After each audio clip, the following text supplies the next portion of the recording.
नमस्कार। पितृदोष के कारण देखा जाता है कि बहुत से लोग बीमारी से ग्रसित रहते हैं, धन का अभाव रहता है। कुंडली का 9वां घर यह बताता है कि व्यक्ति पिछले जन्म के कौन से पुण्य तात लेकर आया है। यदि कुंडली के 9वें में राहु, बुध या शुक्र है तो यह कुंडली पितृदोष की है। कुंडली के 10वें भाव में गुरु के होने को शापित माना जाता है। गुरु का शापित होना पितृदोष का कारण है। 7वें घर में गुरु होने पर आंशिक पितृदोष माना जाता है। लग्न में राहु है तो सूर्य ग्रहण और पितृदोष, चंद्र के साथ केतु और सूर्य के साथ राहु होने पर भी पितृदोष होता है। पंचम में राहु होने पर भी कुछ ज्योतिष पितृदोष मानते हैं। जन्म पत्री में यदि सूर्य पर शनि, राहु, केतु की दृष्टि या युति द्वारा प्रभाव हो तो जातक की कुंडली में पितृऋण की स्थिति मानी जाती है। विद्वानों ने पितृदोष का संबंध बृहस्पति अर्थात गुरु से बताया है। अगर गुरु ग्रह पर 2 बुरे ग्रहों का असर हो तथा गुरु 4, 8, 12वें भाव में हो या नीच राशि में हो तो यह दोष पूर्ण रूप से घटता है। और यह पितृदोष पिछले पूर्वज, पिता, दादा, परदादा से चला आता है जो 7 पीढ़ियों तक चलता रहता है।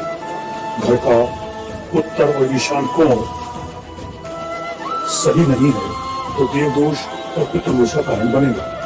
यदि आपके ग्रह नक्षत्र भी सही है और घर का वास्तु भी सही है तब भी किसी प्रकार का कोई आकस्मिक दुख या धन का अभाव बना रहता है तो पितृबाधा पर विचार करना चाहिए।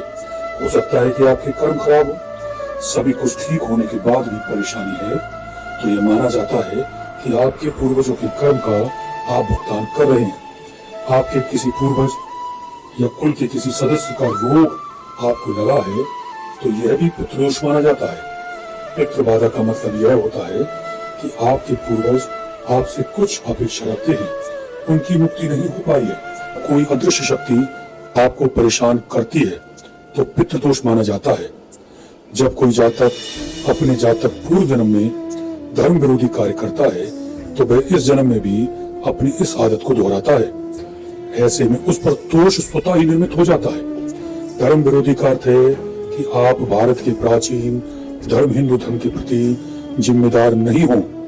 यदि आपने अपने पितरों या पूर्वजों का धर्म छोड़ दिया है, कुल धर्म, कुल देव या कुल देवी का त्याग कर दिया है तो पितृदोष लगेगा जो कई जन्मों तक पीछा करता है। पितृदोष के मुख्य 7 कारण हैं।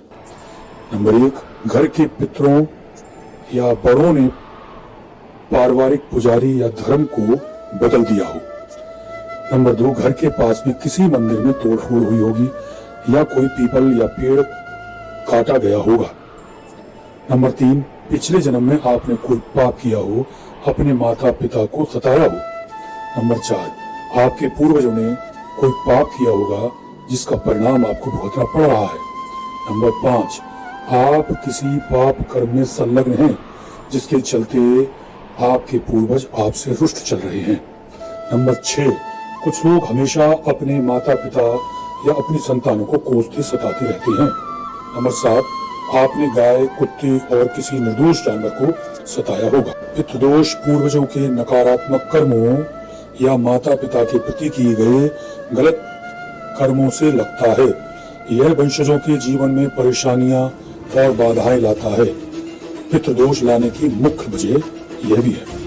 किसी व्यक्ति की मृत्यु के बाद विधि विधान से अंतिम संस्कार न होना, अकाल मृत्यु होना, माता पिता का अपमान करना, पितरों का श्राद्ध न करना, पीपल, नीम या बरगद का पेड़ काटना, सांप को मारना, पितृदोष से जुड़े कुछ लक्षण ये भी हैं। घर में हमेशा किसी का बीमार रहना, मान सम्मान की हानि होना, पिता से विवाद होना, बहुत मेहनत के पश्चात भी सफलता ना मिलना, बने बनाए काम का बिगड़ जाना, घर में कोई मांगलिक कार्य ना होना, रोज रोज नई आफतें आना, संतान ना होना या संतान दिव्यांग होना। शास्त्रों के अनुसार पितृदोष से मुक्ति के लिए ये उपाय किए जा सकते हैं। त्रिपिंडी श्राद्ध, नांदी श्राद्ध, पितृ गायत्री मंत्र जाप तथा नारायण बलि। जानकारी और पितृदोष निवारण हेतु संपर्क करें ज्योतिषाचार्य पंडित आशीष कौर जी। संपर्क सूत्र 93 68 93 77 98।